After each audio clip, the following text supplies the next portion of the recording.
Hello, good morning students, कैसे हैं आप सब। सो बच्चों, आज हमारा टॉपिक है डी ब्लॉक एलिमेंट्स। ठीक है, तो बच्चों डी ब्लॉक एलिमेंट्स क्या होते हैं, क्यों इनको हम ट्रांजिशन एलिमेंट्स बोलते हैं, आज हम पढ़ने वाले हैं। ठीक है, अब आप पूछेंगे सर किस लेवल का पढ़ाएंगे आप। बच्चों आप जेई मेंस तक, एडवांस तक क्वेश्चन हिट करेंगे इसमें, जो मैं पढ़ा के जाऊंगा आपको। ठीक है, ठीक है। अब कैसा पढ़ाएंगे, हमें समझ आएगा नहीं आएगा। बच्चों आपको समझ आएगा, बहुत एक नॉर्मल लैंग्वेज में, एक नेटिव साउंड में मैं आपको पढ़ाऊंगा। ठीक है, जिससे आप समझ सकेंगे। और जो भी आपका कंफ्यूजन रहेगा, कुछ जो भी आपके डाउट, ऑब्वियसली होता है, डाउट तो रहते रहते हैं। अगर मैं 100% बोल दूं कि मैं 100% मेरी टीचिंग सक्सेसफुल रहेगी, तो मैं लाखों में एक हूँगा, ऐसा इम्पॉसिबल रहता है। ठीक है, तो अप्रॉक्सीमेट अगर 50-60% भी समझ आ गया तो भी बहुत अच्छा है, समझ के। चलो, अब मैं डी ब्लॉक एलिमेंट्स के बारे में बताने लगा। बच्चों पता क्या होता है,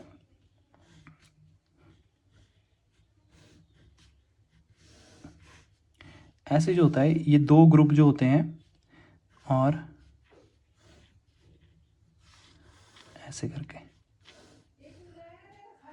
समझ गए। अब बच्चों मैं एक बात बताना चाह रहा आपको, ये जो गया, ये दो ग्रुप जो है ये एस ब्लॉक के हैं, फर्स्ट, सेकंड, और इधर 3 से लेके 12 ग्रुप तक डी ब्लॉक रहता है।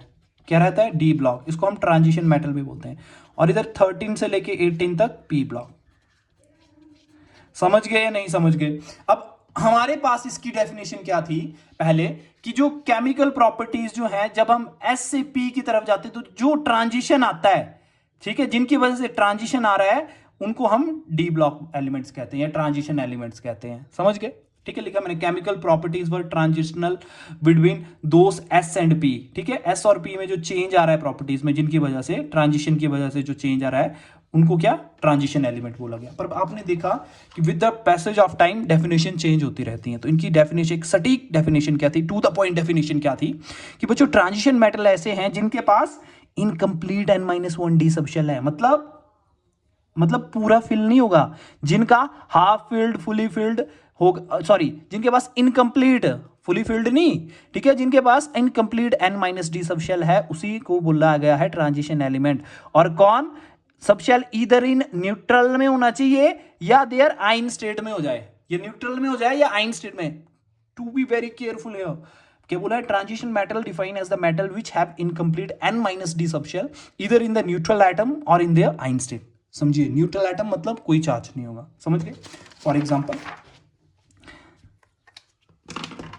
जैसे देखिए, जिंक है, इसका क्या है, 30 एटॉमिक नंबर है। ठीक है, अगर इसकी मैं कॉन्फ़िगरेशन 3d10 4s2 आएगा। ठीक है, मैं जस्ट इसको, आप ऐसे भी लिख सकते हैं 4s2 3d10। ठीक है, नो प्रॉब्लम। जब मैं इसको Zn+2, तो बच्चों ये बताओ मेरे को, ये ट्रांजिशन एलिमेंट है? नहीं, this is not a transition element, क्योंकि डेफिनेशन के अकॉर्डिंग जो डी सब शेल है वो क्या होना चाहिए, N-D सब शेल जो होना चाहिए वो इनकम्प्लीट होना चाहिए। ये तो फुली फिल्ड आ गया। तो जब ये इसकी न्यूट्रल स्टेट में हो गया, ये क्या है, इसकी न्यूट्रल स्टेट में देख लिया। अब आयनिक स्टेट में देख लो, अब आयनिक स्टेट में देख लो, मतलब केटाइनिक आ गया ना, इसमें दो कर दिया। ठीक है, तो इसमें क्या हो जाएगा, 2 इलेक्ट्रॉन निकाल दो आप, तो भी ये क्या रह रहा है, डी सब शेल जो रह रहा है, क्या डी ऑर्बिटल में क्या पूरा फुली फिल्ड आ रहा है। इट मींस जिंक, कैडमियम और Hg जो हैं, ये क्या है, ये क्या है, ये ट्रांजिशन एलिमेंट्स नहीं है, ये डी ब्लॉक एलिमेंट्स हैं, पर ट्रांजिशन एलिमेंट्स नहीं है। समझ गए? समझ गए ना? तो ट्रांजिशन एलिमेंट्स की डेफिनेशन बता रहा हूं मैं, समझ गए? डी ब्लॉक एलिमेंट्स जो हैं वो डी इस ब्लॉक में आ रहे हैं, इस ब्लॉक में आ रहे हैं, ये डी ब्लॉक में आ रहे हैं, पर ट्रांजिशन एलिमेंट की बात कर रहा हूं मैं। इनको डी ब्लॉक को हमने ट्रांजिशन एलिमेंट भी कहा गया है। तो ट्रांजिशन एलिमेंट जो है, जिंक, कैडमियम और Hg, मरकरी को छोड़ के सारे ट्रांजिशन एलिमेंट्स है। क्यों? क्योंकि ये क्यों नहीं है, क्योंकि इनके पास क्या है, फुली डी ऑर्बिटल है। समझ गए? समझ गए? और ट्रांजिशन एलिमेंट की मैंने आपको डेफिनेशन लिखवा दी कि कौन से होते हैं जो डी, जिनके पास metal, because they are not regarded as transition metal because they have fully D orbitals. और अगर होना होगा इनको तो क्या करना पड़ेगा, या इनको न्यूट्रल स्टेट में या देयर आइन स्टेट में क्या होना पड़ेगा, इनको क्या, इनका इनकम्प्लीट डी सब शेल होना चाहिए। पर मैंने आपको बता दिया, ना न्यूट्रल में है ना आयनिक स्टेट में है। समझ गए बच्चों? ये आपको पता है कि ग्रुप 3 to 12 रहते हैं ये। समझ गए? चलो बच्चों देखो, अगर आपने पीरियोडिक टेबल में इनको देखना है तो आपको मैंने जैसे बताया मिडिल सेक्शन में होते हैं, ठीक है, और एस और पी के बीच में रहते हैं, ठीक है। और इनका जो होता है, देखो बच्चों, जर्नली जो होता है ये the D orbitals of penultimate energy level of atom receive electron give rise to the four rules, ठीक है। देखो बच्चों, अगर मैंने बोलना है कि ये कोई एस ब्लॉक का एलिमेंट है या पी ब्लॉक का एलिमेंट है या डी का है, कैसे पता लगाते हैं?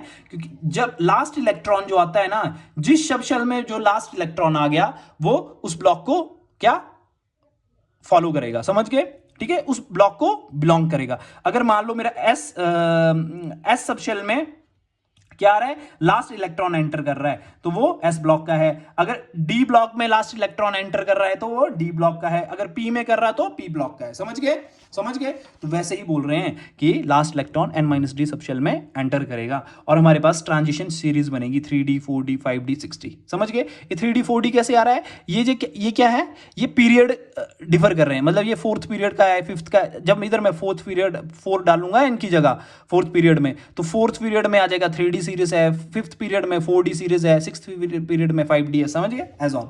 समझ गए।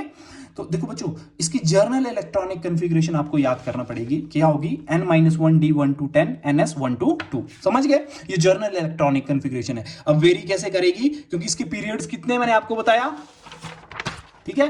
देखो कितने पीरियड में, फोर्थ पीरियड से स्टार्ट हो जाएगा, फोर्थ फिफ्थ सिक्स सेवंथ, ठीक है। 7 पीरियड जो है, fourth fifth six seventh period जो है ये सीरीज लाएंगे।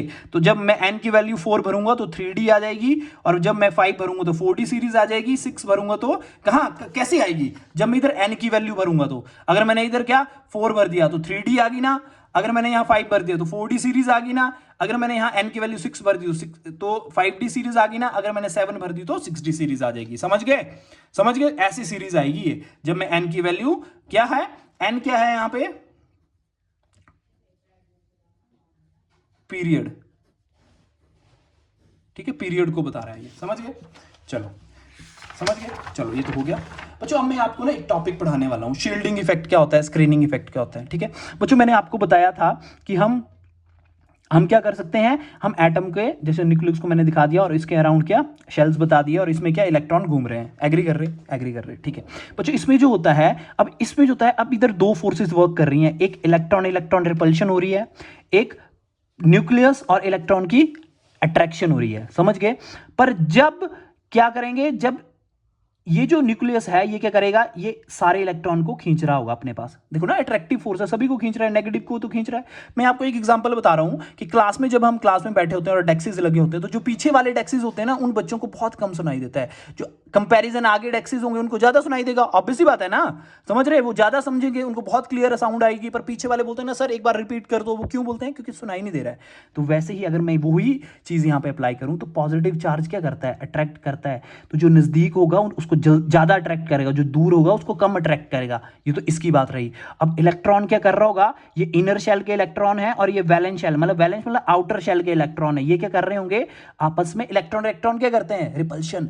सेम चार्जेस क्या करते हैं, रिपल्सिव फोर्सेस होती हैं उनमें, ठीक है, एक दूसरे को धक्का देते हैं। तो क्या करेंगे, ये जो है पॉजिटिव चार्ज इन इलेक्ट्रॉन को खींच रहा होगा, पर इसके कंपैरिजन ये सबसे ज्यादा खींच रहा होगा, ये उससे कम खींच रहा होगा, ठीक है। तो ये क्या होगा बच्चों, ये वाले इलेक्ट्रॉन जो होंगे, इनर इलेक्ट्रॉन जो होंगे, इस जो इसकी अट्रैक्टिव फोर्स है इसको क्या करेंगे, शील्ड करेंगे, मतलब इस तक ज्यादा पहुंचने नहीं देंगे। समझ रहे हैं, इस इलेक्ट्रॉन तक। तो जो इनर शेल के द्वारा जो क्या किया जाएगा, शील्ड किया जाएगा आउटर इलेक्ट्रॉन को, ताकि न्यूक्लियर चार्ज इस तक पहुंच ना सके। उसी को क्या बोलते हैं, शील्डिंग इफेक्ट। समझ गए। देखो मैंने लिखा है tendency of inner electron to shield outer shell electron from nuclear charge, इससे बचाने के लिए, ठीक है, ताकि अगर खींच लेगा तो क्या होगा, ये इनका क्या हो जाएगा, ये इसकी पकड़ में आ जाएंगे फिर, ठीक है। पर इसको इनको खींच नहीं पा रहा है क्योंकि ये अंदर वाला शेल क्या शील्ड कर दे रहा है, ठीक है। समझ गए। तो बच्चों अगर शील्डिंग की बात देखी जाए तो एस जो सब शेल है वो क्या है, वो ज्यादा क्या होता है, ज्यादा न्यूक्लियस के पास होता है, तो इसे खींच के रखता है ज्यादा, इसकी अट्रैक्टिव फोर्स इसके पास सबसे ज्यादा है, ठीक है। पी की, डी की, फिर सबसे कम एफ की। समझ गए, समझ गए कि एस सब शेल जो है अंदर है, पी है, डी है, फिर एफ है। तो जैसे मैंने आउटर शेल की बात की, तो शेल जो आएगा, जब इसकी बात आएगी, जब इसकी सब शेल की बात आएगी, तो क्या बोलेंगे कि कि बोलते हैं ना कि एफ ऑर्बिटल्स की क्यों पुअर शील्डिंग होती है, क्यों होती है? क्योंकि ये सबसे बाहर पाए जाते हैं, जिससे जो जेड इफेक्टिव है, जो न्यूक्लियर चार्ज है, जो वो उसको पकड़ के नहीं रख पाता है। समझ गए? समझ गए? समझ गए ना? समझ गए ना बच्चों कि ऑर्डर ऑफ शील्डिंग क्यों बोल रहे हैं? कि एस जो ऑर्बिटल है वो ज्यादा शील्ड कर रहा है, करेगा ना। देखो अगर मैंने बोल लिया एस ऑर्बिटल है पी के बराबर, तो एस क्या कर देगा? शील्ड कर देगा, इससे इन इलेक्ट्रॉन को शील्ड करेगा, मतलब ये पॉजिटिव चार्ज पहुंचने नहीं देगा, इसकी फोर्स पहुंचने नहीं देगा प्रॉपर। वैसे ही जो पी है वो डी को शील्ड कर रहा है कि डी के पास ज्यादा पहुंचे ना, ठीक है। तो एफ होगा, तो एफ को तो ये सारे शील्ड कर रहे होंगे, इसीलिए पुअर शील्डिंग कहलाएगी। एफ और डी और एफ जो होते हैं पुअर शील्डिंग शो करते हैं। समझ गए? समझ गए ना? चलो देखो बच्चों, इफेक्टिव न्यूक्लियर चार्ज क्या है? इसको जेड इफेक्टिव से डिनोट करते हैं, ठीक है। अब बच्चों बैलेंस, और मैंने एक और चीज बताई आपको, इसको सिग्मा से डिनोट करते हैं शील्डिंग इफेक्ट को। समझ गए ना? चलो बच्चों, इसमें क्या इफेक्टिव न्यूक्लियर चार्ज क्या है? बच्चों देखो मैं आपको ऐसे समझा देता हूँ। देखो ये जो न्यूक्लियस है ये इन इलेक्ट्रॉन्स को भी खींच रहा है और इस शेल के इलेक्ट्रॉन्स को भी खींच रहा है, एग्री। पर जो नजदीक वाले इसको इलेक्ट्रॉन को जल्दी जोर से खींचेगा, ठीक है। मैंने जो एग्जांपल दिया टीचर, जो साथ वाले बेंच होते हैं उनको साफ आवाज सुनाई देती है, इजीली ध्यान दे सकता है टीचर पर, जो पीछे होंगे उनको कम दे पाएगा, ठीक है। वैसे ही ड्यू टू डिस्टेंस इस पे कम अट्रैक्टिव फोर्स रहती है इसकी, ठीक है। तो बच्चों अगर ये 10 न्यूटन लगा रहा है इसको खींचने के लिए, तो इसको 10 नहीं लगाएगा, क्योंकि ड्यू टू डिस्टेंस क्या, दूरी के कारण क्या इसको कम लगेगी। और एक और रहेगा इसमें रीजन, ये भी इसको रिपल्शन करेगा, इसको नजदीक आने नहीं देगा, इसको दूर भगाएगा। समझ गए? तो इसकी जो खींचने की ताकत होगी, इसको 10 न्यूटन से खींच रहा है, इसको 5 से खींचेगा, तो जो डिफरेंस आ रहा है ना इनकी अट्रैक्टिव फोर्स में, ठीक है, ठीक है, तो उसी को हमने इफेक्टिव न्यूक्लियर चार्ज बोला है। क्योंकि इस पे अलग इफेक्टिव न्यूक्लियर चार्ज लग रहा, इस पे अलग, मतलब ये अलग पावर से खींच रहा है इसको, इसको अलग पावर से खींच रहा है, तो जो पावर में डिफरेंस आ रहा है ना उसी को ही जेड इफेक्टिव बोलते हैं। समझ गए? तो Z effective is equal to Z minus S, मतलब न्यूक्लियर चार्ज कितना है, ठीक है, और टोटल स्क्रीनिंग कितने स्क्रीन कर रहे हैं, ठीक है, क्योंकि यही तो कर रहे हैं सारी गेम। समझ गए? क्योंकि अगर ये ना होंगे तो ये फुल न्यूक्लियर चार्ज को फील कर पाएगा, इसके अट्रैक्टिव फोर्स को। समझ गए? पर ड्यू टू दीज इलेक्ट्रॉन ये फील नहीं कर पा रहा है, तो इसमें और इसमें अट्रैक्टिव फोर्स की दोनों, इसको खींचने की ताकत और इसको खींचने की ताकत अलग अलग है। समझ गए? क्योंकि इसकी डिस्टेंस भी दूर है और ये भी धक्के दे रहे हैं आपस में। देखो दो चीजें वर्क कर रही हैं, ये इसको खींच रहा है ना, ये भी इसको खींच रहा है, पर ये भी इसको धक्का दे रहे हैं, इलेक्ट्रॉन इलेक्ट्रॉन क्या हो रही है, रिपल्शन हो रही है, ठीक है। और ड्यू टू डिस्टेंस इसकी थोड़ी सी खींचने की पावर कम है। समझ गए? तो इस पावर की कमी में, जो इन दोनों में जो कम है ना, कमी के कारण ही जो कमी आ रही है ना, उसी को क्या बोला है, इफेक्टिव न्यूक्लियर चार्ज, ठीक है। चलो देखो बच्चों, एक बात बताऊं मैं आपको, जो एटॉमिक रेडियस है, जो आपको पता है कि जैसे हम ऐसे आ जा रहे हैं, चलो इतना ही आ जाए चाहे, ठीक है। जैसे हम सीरीज में जाते हैं ना, scandium, titanium, vanadium, chromium, period wise जा रहे हैं हम, scandium, titanium, vanadium, chromium, manganese, iron, cobalt, निकर, कॉपर, जिंक।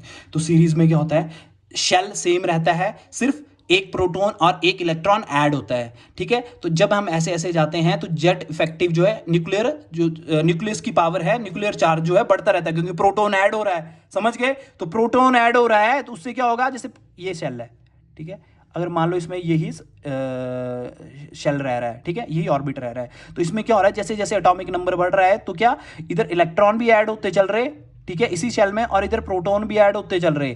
तो एक टाइम ऐसा आ जाएगा, ये क्या करेगा, इसकी पावर जो बहुत बढ़ जाएगी और ये क्या करेगा, इसको खींचता रहेगा, ठीक है, जिससे इसका साइज नहीं बढ़ पाएगा।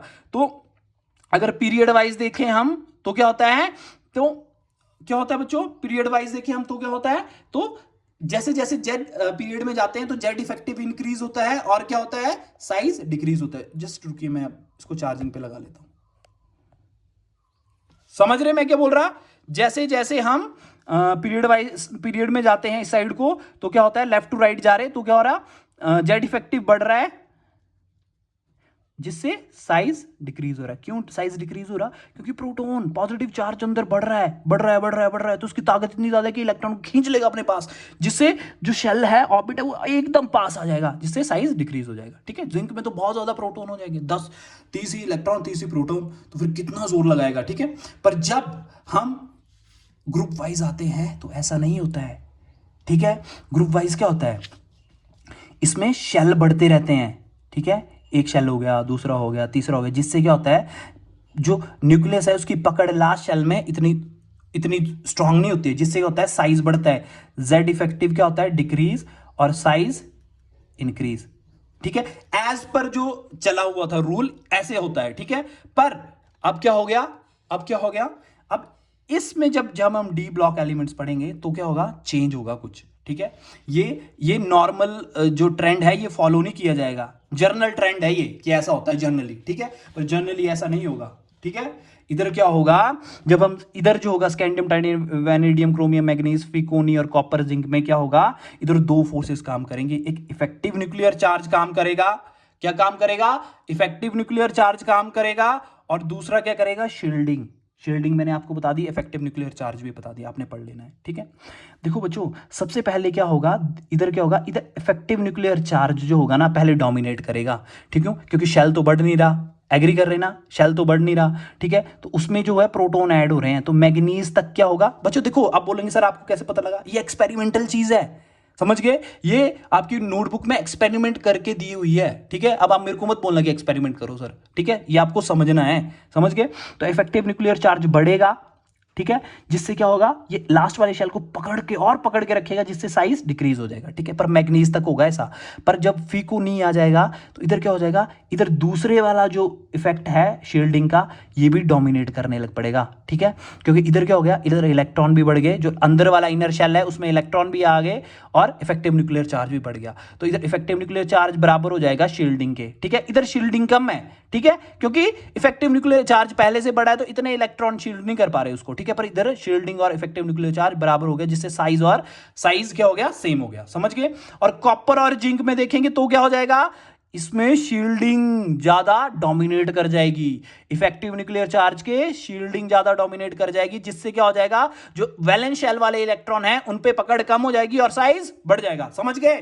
तो सीरीज में यही गेम चल रही है, समझ गए। आपको समझना है कि दो चीजें इधर बहुत इंपॉर्टेंट रोल प्ले कर रही है, इफेक्टिव न्यूक्लियर चार्ज और शील्डिंग, जो मैं पहले पढ़ा चुका हूं, ठीक है, ठीक है। चलो बच्चों, अब जब आप इसमें जाते हो ग्रुप में, तो आपके अकॉर्डिंग जो होना चाहिए, स्कैंडियम टू इट्रियम साइज बढ़ना चाहिए, और इट्रियम टू लैंथेनम भी साइज बढ़ना चाहिए, क्योंकि यहां पे क्या हो रहा है, यहां पे शेल ऐड हो रहे हैं। पर जब स्कैंडियम टू इट्रियम जाते हैं तो साइज बढ़ता है, ओके, बढ़ता है, पर जब इट्रियम टू हम लैंथेनम जाते हैं ना तो साइज में इतना इंक्रीज नहीं होता है, ठीक है। उसका कारण क्या होता है, उसका कारण जब हम पढ़ते हैं तो उसका कारण आता है लैंथेनाइड कॉन्ट्रैक्शन। क्या कारण आता है, लैंथेनाइड कॉन्ट्रैक्शन। इसमें क्या होता है, द अनएक्सपेक्टेड, ये सिर्फ किसमें जाएगा, 4D और 5D सीरीज में है, ये सिर्फ 4D और 5D सीरीज में देखी जाएगी कॉन्ट्रैक्शन, याद रखना, ठीक है। इसमें क्या होता है, the unexpected decrease in atomic size of element in 4D and 5D series of D block elements, समझ गए। देखो 4D और 5D, 3D और 4D में तो सेम रहेगा, ठीक है, जेड इफेक्टिव कम रहेगा, जिससे जो शेल एक ऐड हुआ जिससे साइज बढ़ जाएगा, समझ गए, उतनी पकड़ नहीं होगी जेड इफेक्टिव की लास्ट वाले वैलेंस शेल पे, ठीक है, तो साइज बढ़ गया। पर 4D 5D में क्या है, 4D से 5D भी बढ़ना चाहिए था क्योंकि शेल और बढ़ेगा, पर ऐसा नहीं हुआ, क्या हो गया, वो क्या हो गया, अनएक्सपेक्टेड डिक्रीज कर गया, ठीक है, मतलब सेम ही हो गया लगभग, मैं आपको बताऊंगा, ठीक है। अनएक्सपेक्टेड क्या हो गया, डिक्रीज हो गया। देखो जिरकोनियम टू, आप देखोगे जिरकोनियम टू, जैसे ये आ गया, जैसे जिरकोनियम टू हॉफियम, ठीक है, ये साइज जो था क्या करना चाहिए था, इंक्रीज करना चाहिए था, पर ऐसा नहीं हुआ, क्या हो गया, ये डिक्रीज कर गया। जिरकोनियम का इधर एनसीईआरटी में दिया है 160 पिकोमीटर है, और हॉफियम का क्या आ गया 159 पिकोमीटर। ये क्यों हो गया, मैंने आपको बताया था शील्डिंग इफेक्ट में, जब हम 4D से 5D जा रहे तो यहां पे 4F इलेक्ट्रॉन फिलिंग हो जा रही before 5D, filling of 4F electron before 5D, तो ये पुअर शील्डर हैं 4F, ये तो शील्ड ही नहीं कर पा रहे। जो न्यूक्लियस देखो ना, मैं आपको समझा दूं, ये न्यूक्लियस है, मान लो इधर 4F है, ठीक है, और इधर 5D है, समझ गए, तो इधर इलेक्ट्रॉन है, ठीक है, और इधर भी इलेक्ट्रॉन है, ठीक है, तो ये क्या कर रहा है, ये जो है ये वाले 4F इलेक्ट्रॉन जो है ड्यू टू शील्डिंग इफेक्ट, मैंने पढ़ाया, आपने देखना है, ये पुअर शील्डिंग है इनकी, इन इनकी क्या है, इन ऑर्बिटल्स की क्या है, 4f ऑर्बिटल्स की क्या है, ठीक है, पुअर शील्डिंग है। ड्यू टू पुअर शील्डिंग ये जो इसका जेड इफेक्टिव है ना, इसका न्यूक्लियर चार्ज है, ये इनको खींच पा रहा है, ये जो है इसकी अट्रैक्टिव फोर्स फील कर पा रहे हैं, जिससे ये पकड़ रहा है, इनको खींच रहा है, जिसकी वजह से इनका ओवरऑल साइज क्या डिक्रीज कर जा रहा है।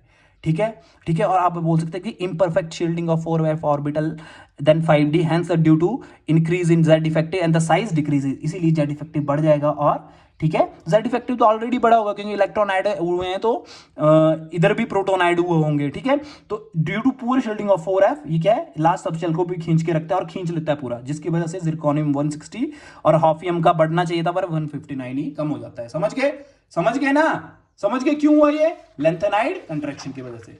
चलो देखो बच्चों, अगर आप रेडियस की बात करेंगे ना, एटॉमिक रेडियस की, तो इसमें बोर्ड ग्राफ आता है, ये याद रखना है क्या होता है, board graph.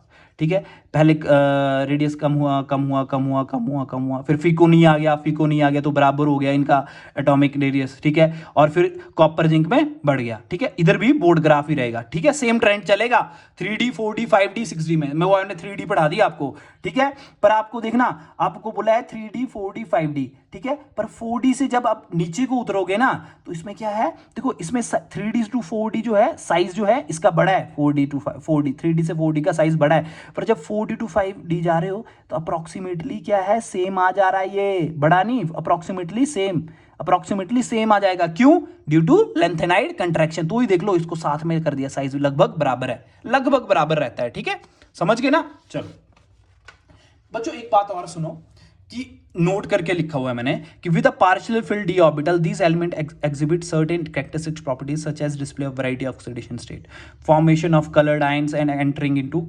Complex formation with a variety of ligand. देखो बच्चों, अब क्या होगा, डी ऑर्बिटल्स जो है ना उनमें अनपेयर्ड इलेक्ट्रॉन हो गए, तभी डी ऑर्बिटल्स कहलाएंगे। ठीक है, अनपेयर्ड इलेक्ट्रॉन पाए जाएंगे। ठीक है, क्योंकि ना फुली फिल्ड होगा तो कुछ ना कुछ अनपेयर्ड इलेक्ट्रॉन पक्का ही होंगे। ठीक है, उन अनपेड इलेक्ट्रॉन की वजह से अब इलेक्ट्रॉन क्या करते हैं, जो अनपेड है वो आवारागर्दी करेंगे, कहीं जाके बॉन्ड बना लिया, कहीं कहीं से एनर्जी ली तो एक्साइट हो गए। समझ गए, तो अगर बॉन्ड बना लिया उन्होंने ना, तो क्या हो जाएगा, तो क्या हो गया, उनका मेल्टिंग और बॉइलिंग पॉइंट में डिफरेंस पड़ेगा। ठीक है, अगर वो मेटालिक बॉन्डिंग कर लेंगे किसी से, और अगर उन्होंने एनर्जी लेके अपना इलेक्ट्रॉन कहीं भाग एक्साइटेड स्टेट में भेज दिया, तो क्या हो जाएगा, वो कलर शो करने लग पड़ेंगे। समझ गए, यही रीजन होगा उनका। समझ गए, समझ गए ना। तो देख लो, फिजिकल प्रॉपर्टी में all the transition element display typical metallic property such as high tensile strength, ductility, malleability, thermal height, thermal electrical conductivity, metallic lustre. क्यों, क्यों, क्योंकि अनपेयर्ड इलेक्ट्रॉन है भाई, अनपेयर्ड इलेक्ट्रॉन है तो आवारागर्दी करते हैं, वो घूम रहे हैं।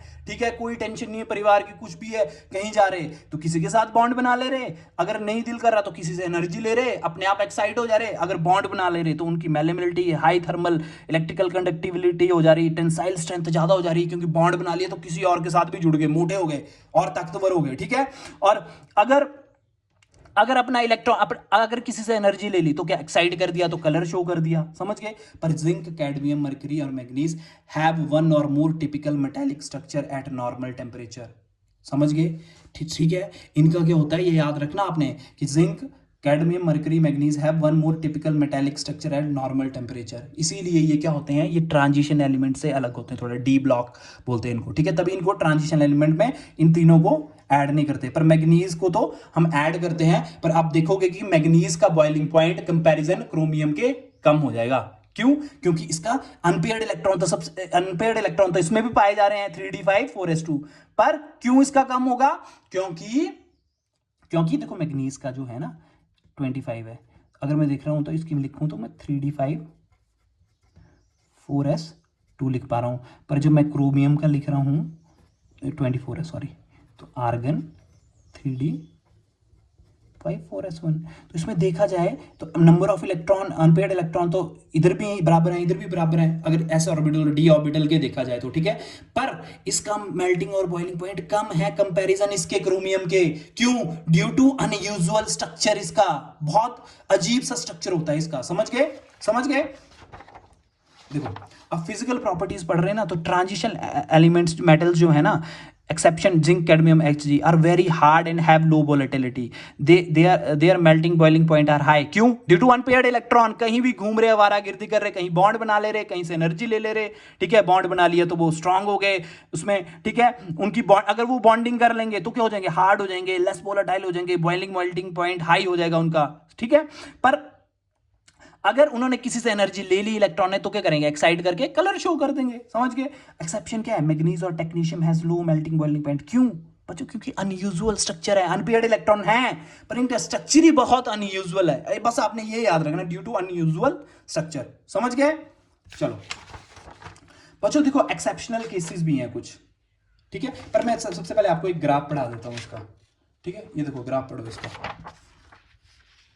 देख लो, melting point, atomic number, melting या बॉइलिंग पॉइंट है। देखो इसके और इसके, देखो अनपेयर्ड इलेक्ट्रॉन ही गेम खेल रहे हैं यहाँ पे, मैग्नीज के भी बराबर थे, इसके बराबर थे, पर जो मेल्टिंग पॉइंट और बॉइलिंग पॉइंट है वो मेल्टिंग पॉइंट किसका ज्यादा आ रहा है, पहले टंगस्टन का, फिर मोलिब्डेनम का, फिर क्रोमियम का। मैग्नीज और क्रोमियम का क्यों, मैग्नीज का क्यों नहीं ज्यादा आया, क्योंकि इसका अनयूजुअल स्ट्रक्चर होता है, सॉलिड स्टेट में पढ़ेंगे आप, ठीक है। इसका ड्यू टू अनयूजुअल स्ट्रक्चर्स ये इसका मेल्टिंग पॉइंट जो है, बॉइलिंग पॉइंट है, ये डिप कर जाता है, समझ गए। और क्रोमियम का और मैग्नीज का, मोलिब्डेनम का और टंगस्टन का बढ़ जाता है, समझ गए, समझ गए ना, समझ गए ना, ठीक है। चलो ये याद करना आपने कि टंगस्टन, मोलिब्डेनम, क्रोमियम इनका सबसे हाई मेल्टिंग पॉइंट है। चलो अब एक्सेप्शनल कुछ केसेस हैं बच्चों, जैसे क्रॉपर की जो इलेक्ट्रॉनिक कॉन्फ़िगरेशन है वो ऐसी आनी चाहिए 3d9 4s2, पर हमें क्या मिलती है 3d10 4s1, ठीक है। वैसे ही क्रोमियम की 3d4 4s2 3d5 4s1। अब कई बच्चे एक लॉजिक ये देते हैं, ये भी चल सकता है कि सर अगर हमने ये इलेक्ट्रॉन यहाँ पे इसलिए ट्रांसफर किया ताकि ये क्या हो सके, ये फुली फिल्ड कॉन्फ़िगरेशन हो सके, इलेक्ट्रॉनिक कॉन्फ़िगरेशन हो सके, जिससे क्या है ये स्टेबल हो जाएगा, ठीक है, ठीक है, जिससे कॉपर जो है स्टेबल हो जाएगा। ये क्यों ये वाली इलेक्ट्रॉनिक कॉन्फ़िगरेशन आ रही है इसकी, क्योंकि इसमें स्टेबिलिटी है, क्योंकि फुली फिल्ड ऑर्बिटल आ रहा है, ठीक 3d ना। और इसमें क्यों आ रहा है, क्योंकि ये हाफ फिल्ड है। स्टेबिलिटी या फुली फिल्ड होती है या हाफ फिल्ड की होती है, तो ये इलेक्ट्रॉन यहाँ क्यों ट्रांसफर हो रहा है, ताकि ये हाफ फिल्ड हो जाए, जिससे ये क्रोमियम स्टेबल हो जाएगा, समझ गए। और बच्चों एक और बात होती है कि जो एनर्जी गैप होता है ना 3d और 4s ऑर्बिटल में, वो बहुत थोड़ा होता है, समझ गए। तो इससे क्या होता है, जो s का ऑर्बिटल का इलेक्ट्रॉन है वो जंप कर जाता है, ठीक है। आप बोलेंगे सर जंप कैसे कर गया, क्योंकि s और d में 3d और 4s ऑर्बिटल का जो गैप है ऑर्बिटल्स का वो बहुत छोटा है, समझ गए। 3d ऑर्बिटल और 4s ऑर्बिटल का गैप जो है बहुत छोटा है, इसीलिए ये जो इलेक्ट्रॉन यहाँ जंप कर जाता है, जिससे हमारे पास क्या स्टेबल कॉन्फ़िगरेशन आ जाती है। क्यों आई, क्यों जंप कर रहा है, क्योंकि ताकि स्टेबल कॉन्फ़िगरेशन आ जाए, समझ गए, क्यों जंप कर गया है, ठीक है। और बच्चों दूसरा रीजन होता है, फर्स्ट रीजन तो ये हो गया कि स्टेबल कॉन्फ़िगरेशन के कारण ये वाली इलेक्ट्रॉनिक कॉन्फ़िगरेशन आ रही है, ठीक है। और आप बोल सकते हैं कि एनर्जी गैप ऑर्बिटल्स के बीच में थोड़ा है और ये जंप कर जा रहे हैं इलेक्ट्रॉन, समझ गए। और दूसरा होता है एक्सचेंज एनर्जी। क्या होता है, एक्सचेंज एनर्जी, वो मैं आपको बताऊंगा आपको, ठीक है।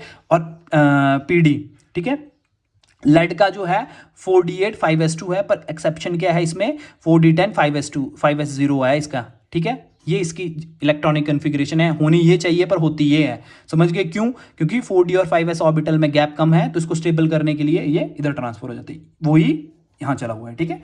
5d10 6s1 4d10 5s क्यों कर रहे हैं, क्योंकि ऑर्बिटल्स के बीच में एनर्जी कम है, गैप कम है इनके ऑर्बिटल्स के बीच में, और अगर आपने ट्रांसफर कर दिया तो ये स्टेबल कॉन्फ़िगरेशन एक्वायर कर ले रहे हैं, जिससे ये स्टेबल हो जा रहा है, ठीक है। देखो बच्चों अब आयनाइजेशन एंथैल्पी के बारे में पढ़ाऊंगा मैं आपको, बहुत इंपॉर्टेंट है ये। तो इसमें क्या है,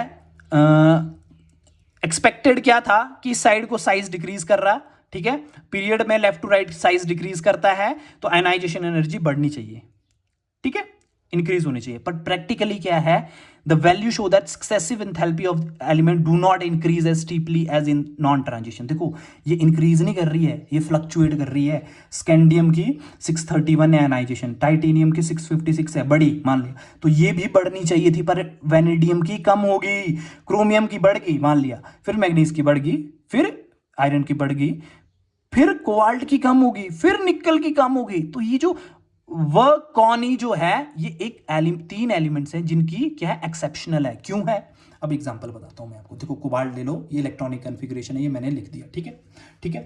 फॉर एग्जांपल अब मैंने क्या किया, मैंने 3d में 7 इलेक्ट्रॉन डाल दिए, 4s2 थे, तो मैंने इसमें +20 क्या किया, एनर्जी दी इसको, ताकि मैं एक इलेक्ट्रॉन एक्साइड करवा सकूं, ठीक है। जब मैंने एक इलेक्ट्रॉन एक्साइड करवाया तो क्या हुआ, तो यहां से एक इलेक्ट्रॉन एक्साइड कर गया और हमारे पास ये आ गया, ठीक है।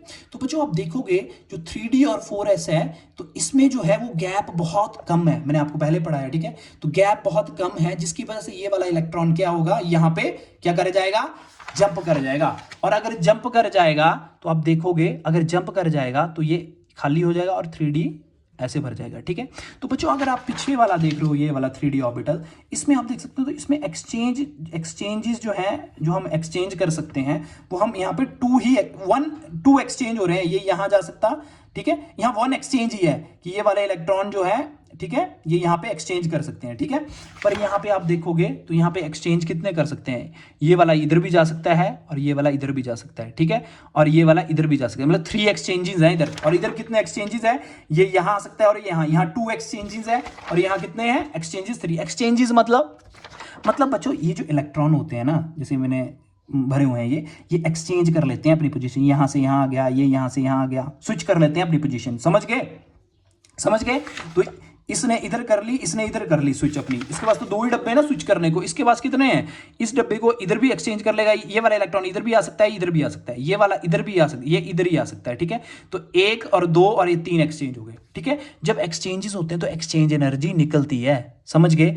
तो एक्सचेंज जब एनर्जी निकली, जब ये एक्सचेंजेस हुए तो यहाँ -5 एनर्जी निकल गई, हमने दी कितनी थी 20, ठीक है। लोगों को क्या लगा, हमने क्या दी, हमने दी 20 थी और निकल कितनी गई एक्सचेंजेस के कारण -5, समझ गए। और पूरी टोटल एनर्जी कितनी बन गई +15। तो बाहर से लगता है कि हमने कम एनर्जी दी है पर एक्चुअली कितनी होगी 20, दी हमने 20 थी पर जब पूरा हमने प्रोसेस देखी तो हमें बाहर से लग रहा है कि 15 ही दी। क्यों, क्योंकि जब नंबर ऑफ एक्सचेंजेस बढ़े तो जिससे क्या होता है, ये स्टेबिलिटी आती है, जितने एक्सचेंजेस होंगे उतनी ज्यादा स्टेबल हो जाएगा कंपाउंड, ठीक है। जिसकी वजह से अगर स्टेबिलिटी है तो क्या होता है, कंपाउंड एनर्जी रिलीज करता है, तो उसने -5 एनर्जी रिलीज कर दी, जिससे हमारी टोटल एनर्जी कितनी दिख रही है +15, पर लगी कितनी +20, वो ही यहां पे अप्लाई हो रहा है, समझ गए। इसीलिए इसका 650 दिख रही है एनर्जी, आयनाइजेशन एनर्जी लग इसकी 650 ले रही है हमें, ठीक है।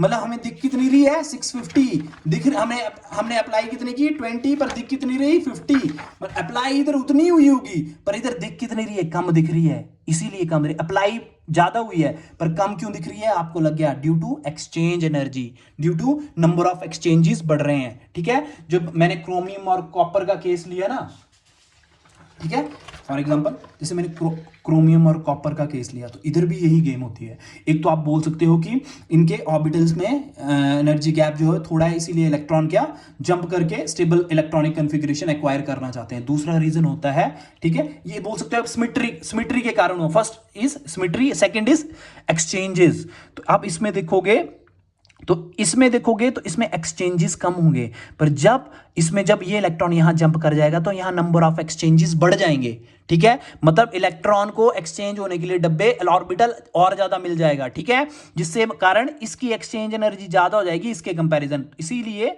ये ज्यादा स्टेबल हो जाएगा। इसमें भी एक्सचेंज एनर्जी इसकी बढ़ जाती है क्योंकि जब ये एक्साइट करेगा तो कहीं पेयर्ड कर जाएगा इलेक्ट्रॉन को और क्या हो जाएगा, जैसे मैंने ये इधर जंप कर गया तो यहां पे क्या ये पेयर कर गया तो इससे क्या एक्सचेंजेस बढ़ गए, ठीक है। तो वैसे ही एक्सचेंजेस बढ़ जाएंगे जिससे क्या होगा, वो पर्टिकुलर एलिमेंट स्टेबल हो जाएगा। समझ गए। So thank you so much, bye bye, take care. और नेक्स्ट वीडियो में अब हम इसका ही अलग दूसरा पार्ट मैं आपको अपलोड करूंगा थोड़ी देर में, ठीक है। सो बच्चों अगर कोई भी कंफ्यूजन है, कोई भी डाउट है तो आप मेरे को बता सकते हो। Thank you so much, bye bye, take care.